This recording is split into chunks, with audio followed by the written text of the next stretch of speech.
जी अस्सलाम वालेकुम। Computer learning channel पर आज हम लोग कंप्यूटर साइंस के नेक्स्ट लेक्चर के साथ नेक्स्ट टॉपिक के साथ हाज़िर हुए हैं। आज हम इसमें प्रॉब्लम सॉल्विंग की टेक्निक्स के बारे में अलग-अलग सेपरेटली हम लोग डिटेल से डिस्कस करेंगे। सबसे पहले है जी एल्गोरिदम क्या होता है। मैंने लास्ट लेक्चर में प्रॉब्लम सॉल्विंग की टेक्निक्स को शॉर्टली बयान किया है, लेकिन इसमें हम लोग एक एक जो एल्गोरिदम जो टेक्निक्स ऑफ प्रॉब्लम सॉल्विंग हैं उनको डिटेल में डिस्कस करेंगे। सबसे पहली है जी प्रॉब्लम सॉल्विंग की technique algorithm. Algorithm is a step-by-step procedure to solve the problems. It is written in a natural language. Natural language means English language, जो हम लोग human beings easily understand कर सकते हैं. But it is a far from the computer. So it is easily understandable by the humans. So हम लोग कह सकते हैं कि algorithm problem solving की एक ऐसी टेक्निक होती है जिसमें कोई भी प्रॉब्लम का जो सल्यूशन होता है उसको स्टेप बाय स्टेप इस तरह से बयान किया जाता है कि वो इजीली अंडरस्टैंड हो सकता है बाय ह्यूमन बीइंग्स। उसकी वजह ये होती है कि वो ऐसी लैंग्वेज के अंदर लिखा जाता है जो कि इंसान आसानी से समझ सकता है। That is a card the natural language means English. इसकी एग्जांपल है जी एल्गोरिदम हम लोगों ने बयान करना है जिसमें हम लोगों ने 2 नंबर्स को ऐड करना है। फर्स्ट पे हम लोग देखते हैं स्टार्ट। फर्स्ट स्टेप इसका मोस्टली जो होता है इसका फर्स्ट स्टेप स्टार्ट ही होता है। सेकंड स्टेप है जी इनपुट ए एंड बी, यानी हम लोगों ने कीबोर्ड के थ्रू यूज़र से ए और बी दो नंबर्स हैं जिनकी वैल्यूज़ हम लोगों ने यूज़र से रन टाइम पर लेनी है। थर्ड स्टेप है इसका सम। कोई भी हम लोगों ने तीसरा वेरिएबल लेना है सम के नाम से, जिसके अंदर हम लोगों ने जो कीबोर्ड से रन टाइम पर दो नंबर्स की वैल्यूज़ हम लोगों ने ली थी यूज़र से, उनको ऐड करके जो इसका आंसर आएगा उसको हम लोगों ने थर्ड वेरिएबल मीन्स सम के अंदर सम के अंदर हम लोगों ने स्टोर कर देना है। फिर उसके बाद फोर्थ स्टेप है जिसके अंदर उन दो नंबर्स की एडिशन को हम लोगों ने एडिशन का जो आंसर था उसको हम लोगों ने जिस थर्ड वेरिएबल के अंदर स्टोर किया था उस थर्ड वेरिएबल को हम लोगों ने डिस्प्ले करवा लेना है, यानी उसके अंदर जो कुछ भी पड़ा होगा वो हमें स्क्रीन पर में नज़र आने लग जाएगा। उसके बाद जब ये सारा काम हमारा हो जाएगा तो हाँ एंड वाला जो स्टेप हमारा होता है वो होता है एग्ज़िट, यानी हम लोगों ने वो चीज़ ख़त्म कर दी है। उसके बाद है जी इसमें हम लोगों ने ये बताना है कि एल्गोरिदम जो होता है वो प्रॉब्लम सॉल्विंग टेक्निक है तो किस तरह से वो अपना रोल अदा करता है। फर्स्ट पे है जी an algorithm has a vital role in a problem as it provides a step by step guide to problem solver. जाहिर सी बात है अगर एक स्टेप बाय स्टेप इस तरह से एक स्टेप बाय स्टेप प्रोसीजर होता है that is why it is A easily understandable, और ये जो सॉल्वर होता है उसके लिए बहुत ही अच्छी एक गाइड को प्रोवाइड करता है कि आप स्टेप बाय स्टेप प्रोसीजर करके अपने प्रॉब्लम्स को सॉल्व कर सकते हैं। It is a complete description of solution. ये कंप्लीट डिस्क्रिप्शन होती है, जैसे आप यहाँ पर देख सकते हो हम लोगों ने एक दो नंबर्स को ऐड करना था तो उसकी जो भी पूरी की पूरी डिस्क्रिप्शन थी वो हम लोगों ने स्टेप्स के अंदर ही डिस्क्राइब कर दी है। Usually a computer programmer first writes the algorithm then translate it into a code of programming language। First पे हम लोगों ने इसको एक एल्गोरिदम ही लिखा है, फिर बाद में इसके अंदर जो कुछ भी होगा उसको हम लोग कोडिंग के थ्रू इसको प्रोग्रामिंग लैंग्वेजेस के अंदर ट्रांसलेट करते हैं। मीन ए की वैल्यू है 10, उसके बाद बी की वैल्यू मैंने रन टाइम पर यूज़र से ली है 5। अब सम इज़ इक्वल टू है जी 10 ए की वैल्यू प्लस बी की वैल्यू हमारे पास है 5, दोनों को ऐड करने के बाद 15। ये आंसर हमारे पास सम के अंदर स्टोर हो जाएगा और जब हम इसकी तरफ आएंगे तो ये हमारे पास सम का जो भी सम के अंदर जो कुछ भी स्टोर होगा लाइक एस 15 है तो वो डिस्प्ले करवा देगा। That is a card the coding. First पे हम लोगों ने एल्गोरिदम लिखना होता है, उसके बाद फिर इसको जो होता है वो ट्रांसलेट कर दिया जाता है कोडिंग के अंदर। कोडिंग क्या होती है? ये एक प्रोग्रामिंग लैंग्वेज होती है।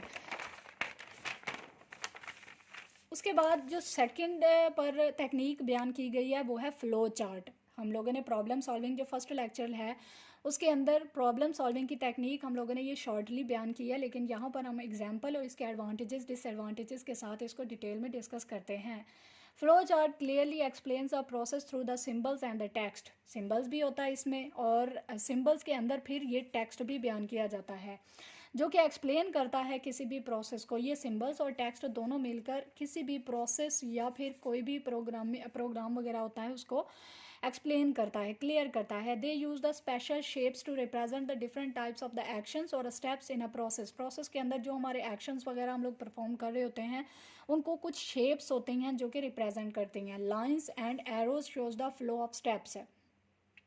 इसके अंदर कुछ लाइंस और एरोज यूज़ किए जाते हैं जो कि हमारे जो कुछ भी हमारा स्टेप्स का फ्लो होता है, डायरेक्शन होती है, उसको रिप्रेजेंट करने के लिए ये लाइंस और एरोज यूज़ किए जाते हैं। अब इसकी एग्जांपल हम लोग लेते हैं flow chart to find the an area, यानी हम लोग कोई भी किसी भी चीज़ का एरिया, लाइक एज ट्राइंगल हो गया, लाइक एज कुछ भी हो गया, उसका जो एरिया है उसको फाइंड आउट करने के लिए हम लोग फ्लो चार्ट बनाते हैं। तो वो किस तरह से काम करती है? First of all first step इसका होता है जी स्टार्ट को जो होता है वो ओवल शेप के ज़रिए से जाहिर किया जाता है।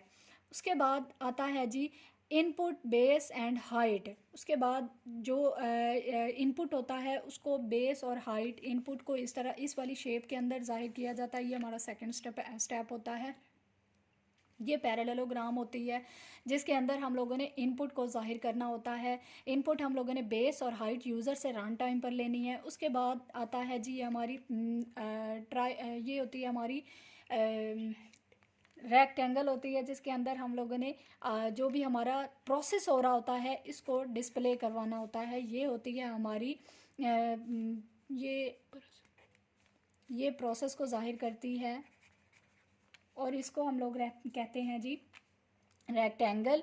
और ये इसके बाद हमारा जो यहाँ पर हम लोगों ने एरिया का फार्मूला जो होता है वो मोस्टली होता है जी बेस मल्टीप्लाई बाय हाइट। ठीक है, जो हम लोगों ने यूज़र से रन टाइम पर बेस और हाइट की वैल्यू ली थी उन दोनों को मल्टीप्लाई करने के बाद जो आंसर आएगा उसको हम लोगों ने स्टोर कर देना है ए, यानी एरिया। ये हमारा वेरिएबल होता है जिसके अंदर हम लोगों ने इसके आंसर को स्टोर कर देना है। उसके बाद हम लोगों ने ये जो इनपुट और आउटपुट होती है ये दोनों की शेप सिमिलर होती है, सिमिलर शेप्स को यूज़ किया जाता है।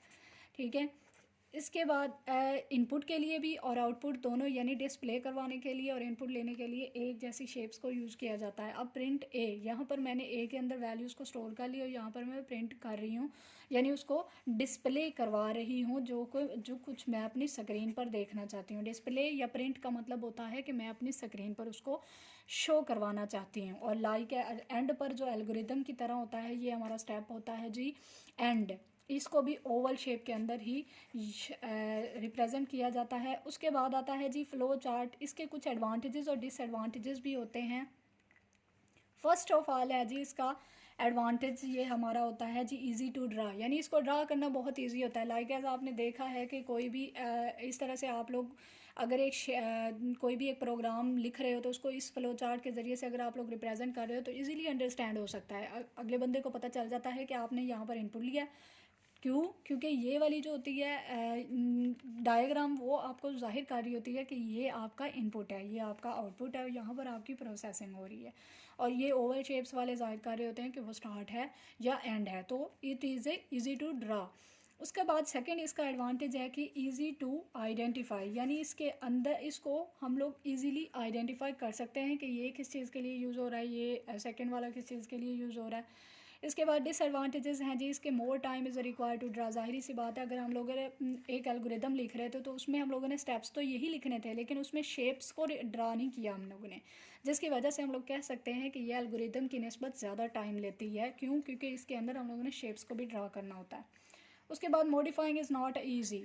इसके अंदर जो मॉडिफिकेशन यानी चेंजिंग अगर हम लोग करना चाहते हैं तो वो बहुत ज़्यादा डिफ़िकल्ट होती है। इसकी वजह ये है कि अब मुझे जाकर मैं अगर यहाँ पर कुछ भी वैल्यूज़ जो हैं वो इनपुट नहीं लेना चाहती हूँ यूज़र से रन टाइम पर, मेरे पास प्रोवाइडेड हैं ये वैल्यूज़, तो मुझे ये शेप को भी चेंज करना पड़ेगा। So it is very difficult to modify. जी थैंक यू सो मच। ये था आज का लेक्चर जिसमें हम लोगों ने प्रॉब्लम सॉल्विंग की टेक्निक्स, एल्गोरिदम और फ्लो चार्ट को डिटेल में डिस्कस किया। अगर आपको ये वीडियो अच्छी लगी हो तो इसको लाइक और शेयर कीजिएगा और हमारे चैनल पर अगर आप न्यू हैं तो इसको सब्सक्राइब करना मत भूलिएगा। Thank you so much for watching.